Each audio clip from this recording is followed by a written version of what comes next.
Well, here in Edinburgh, it was billed as the fight of her life. Nicola Sturgeon, accused by her predecessor, Alex Salmond, of being part of a conspiracy against him.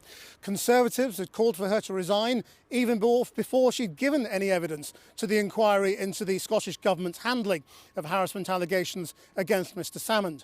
At stake, not just her job and many others in the Scottish Government, but the future of the SNP and the independence movement.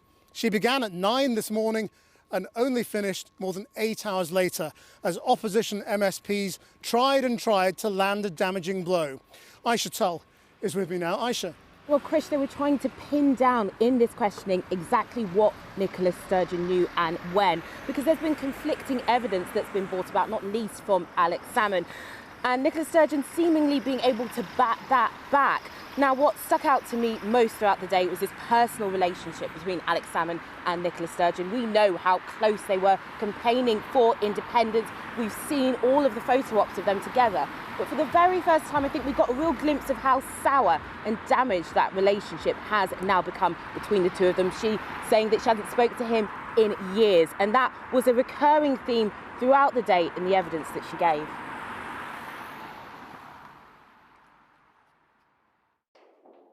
The last witness, Nicola Sturgeon.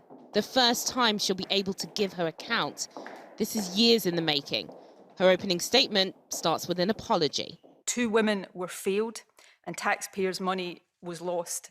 I deeply regret that. Then she turns to the catastrophic relationship breakdown of someone she described as one of the closest people to her for over 30 years.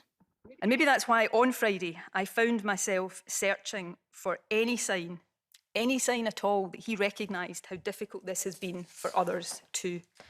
For the First Minister, this is both personal and professional on a very open stage.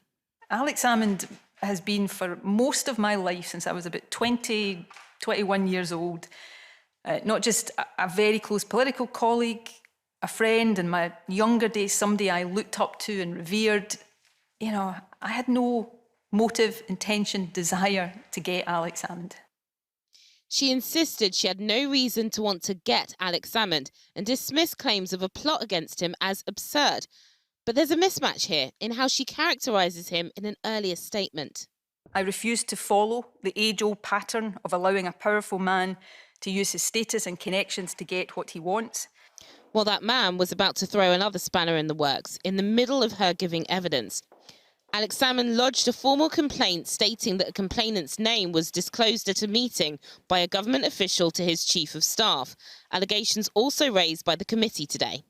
So can I ask, who authorised the senior member of your team to reveal that name of one of the complainants to Jeff Aberdeen? Was it you? Was it the permanent secretary? Or were they freelancing? I am not accepting that happened, so therefore I am clearly not accepting that was authorised. The committee then turns to the timing of when Nicola Sturgeon knew about the complaints. Let's take a look at 2 important dates that are disputed. This has led to the accusations that the First Minister may have misled Parliament about what she knew and when. It was a meeting on Thursday, the 29th of March in 2018, when Alex Salmond and others say Nicola Sturgeon was made aware of sexual harassment complaints against him. But Nicola Sturgeon told Parliament she didn't hear of allegations until Monday, the 2nd of April 2018 at her home, later admitting she'd forgotten about the previous meeting. Why are these sets of dates important? Nicola Sturgeon told Parliament that she found out on the 2nd of April. If she's found to have known earlier, that could be a breach of the ministerial code. Her resignation would be expected. Yeah, I think you'll understand why we're struggling to believe that the story that you just forgot about this meeting. It's not a story, it's an account of what happened. To the best of my recollection, it was a general discussion focused really on getting me to meet Alex Salmond so that we could talk directly on the issue. So when did you decide that Alex Salmond was no longer the Charles Stewart Parnell of Scotland, but was in fact a liar and a fantasist? I've learned things about Alex Salmond over the past couple of years that have made me rethink certain things I thought about him. Do you not think, given that you asked us all to trust him for so long, you owe an apology to the people of Scotland for asking us to do that? I am not going to apologise for the behaviour of somebody else. Nicola Sturgeon has placed herself on the side of women in this evidence committee, a champion of the Me Too movement. Ever since her tenure as First Minister, which started in 2014, she's campaigned on issues like this. But fundamentally, 2 women who brought about sexual harassment complaints have been failed, and no one, not a single person, has been held accountable for what happened. Over 8 hours of evidence later, a bitter dispute between 2 former close friends is laid bare. Personal and professional lines blurred. This row has punctured the heart of political institutions in Scotland and blown a hole in the record of competence of Nicola Sturgeon's government. Well, in a moment, I'll be speaking to Ruth Davidson, leader of the Conservative Party in the Scottish Parliament. But first, let's hear from the SNP's Mike Russell, who's the Scottish Government's Cabinet Secretary for the Constitution and the party president. Are you concerned by how forgetful the party leader is? I mean, there were things she just couldn't remember throughout the day. I have to say, 8 hours of telling the truth is what I remember from today. Not forgetfulness, honesty, and being entirely frank with the committee. And I think that's the impression that any fair-minded person would take away from today. I mean, one of the key moments, I thought, was when the Liberal Democrat MSP said, it just beggars belief, really, that you could have forgotten this March the 29th first meeting when you were asked when you first heard about the allegations. And she sort of acknowledged that, yes, it was a difficult thing to understand, but that's just the way it is, just sort of accept what I'm saying. We live our lives. I think even Liberal Democrats forget things from time to time. I think the reality is, if you watched that, and all of us watched it, it was a long day, then she told the truth. Yesterday, Jackie Baillie, the Labour MSP, said there were difficult questions for the First Minister to answer. She answered them. She answered all of them, she answered them exhaustively, and she told the truth. And that's what we have out of this, in this incredibly difficult situation. But she also told the kept truth. pointing at Alex Salmond and about the allegations that had started all of this and her own sense of letdown. What possible motive do you think he has for alleging a conspiracy against him involving Nicola Sturgeon? She's been entirely clear about that. But, she and I and 1 or 2 others have known Alec for a very long time, as I've known her for a very long time. I was Alex Salmond's campaign manager in 1990 when he became leader of the party. There is a tremendous sense of sadness tonight that it has come to this. But I think what I heard tonight from somebody I've known for a long period of time, she told the truth, and she told it exhaustively, and she told it in the way that she tells it, as a human being who has failings, who has got things wrong, and who has apologised for the things that got wrong in the Scottish government. But her supporters often say, well, what possible motive would she have I don't regard myself in the camp for a of conspiracy? One person's supporters or another. I regard myself as somebody who looks at this and says, the truth must be told. I saw the truth being told. I think we should now reflect upon that, and we shouldn't do, alas, what the Conservatives have done and exploit it.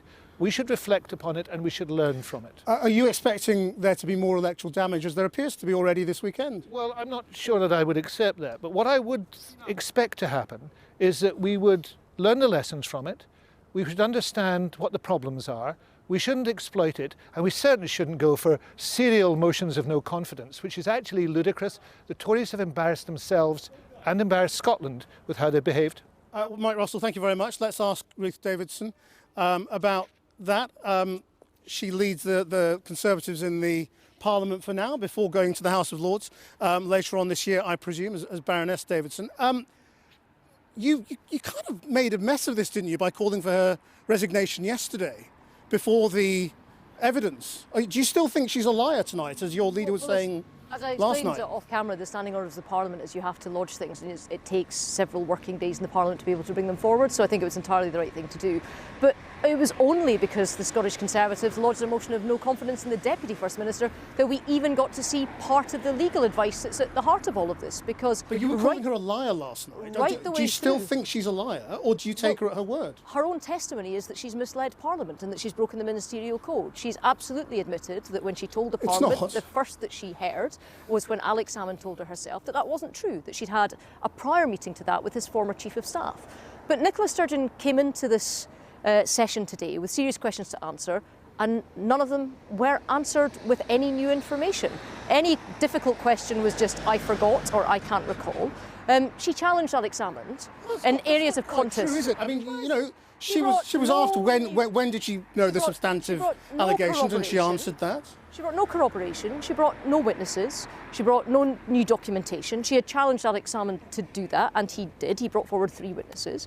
But in terms of the really big questions, the idea that a woman could come forward to her employer, the government, to say that she had been sexually harassed by a really powerful man in Alex Salmond, and then a senior civil servant of that government hands her name to an employee of her alleged abuser. Well, this is disputed, and she explained this and said, said she doesn't accept that this happened. Let's deconstruct this. It is disputed. It's a point of contest between Alex Salmond and Nicola Sturgeon. And when he came to give evidence last Friday, he brought forward 3 witnesses to this. And Nicola Sturgeon today, when asked about that, said, well, I just don't believe it. Well, no, to be accurate, there was one witness and then 2 people who say he told them the same thing. Contemporaneous qualification. So it's not that there were 3 witnesses to the same event. There was 1 witness and then 2 people who said, yes, he told me that. As a journalist, so it is clearly disputed. And actually, what I was going to go on to say was that one of the things Nicola Sturgeon suggested was that the 2 people in that meeting should come forward and give evidence, and yes. I support that. I think Alex Salmond's Chief of Staff should come forward, and I think the Senior Civil Service should be invited by the committee to give that evidence. And I also believe that the legal advice, which has even now been held back after 2 votes of Parliament, after a vote of no confidence being threatened to the Deputy First Minister, was still held back. There's a month missing in the document bundle. We need to see what's in that month. And what do you think Nicola Sturgeon's motive would be for trying to bring down her close friend and former political ally? Well, I think there's a whole lot of backside covering in this government for a government that did something wrong, was found in the highest civil court in the land to have acted unlawfully and to have a process that was tainted by apparent bias. And everything stems from that. They let these women down, they acted unlawfully, and nothing has happened. We still don't know how, we still don't know why, we still don't know who made decisions, and nobody has paid the price. Why don't you just leave it to the people in the election in May rather than trying to get rid of her in Parliament? Well, first of all, you have to have accountability, and that's why we have rules in the Parliament called the Standing Orders, called the Ministerial Code. She signed her name on the front of it saying that she would uphold it, and she's broken it. And if she got points, if the Ministerial Code gave points for motive or gave points for style or resilience for an 8-hour meeting, then she'd be going away quite happy tonight. But it doesn't. She has to have told the truth at every point, and we know that she's misled Parliament. And she has to make sure that she's upheld public money, and the way in which they acted when they knew the case would collapse. They've wasted £500,000 of taxpayers' cash here, and they've let 2 women down. Ruth Davidson, thank you very much for joining us.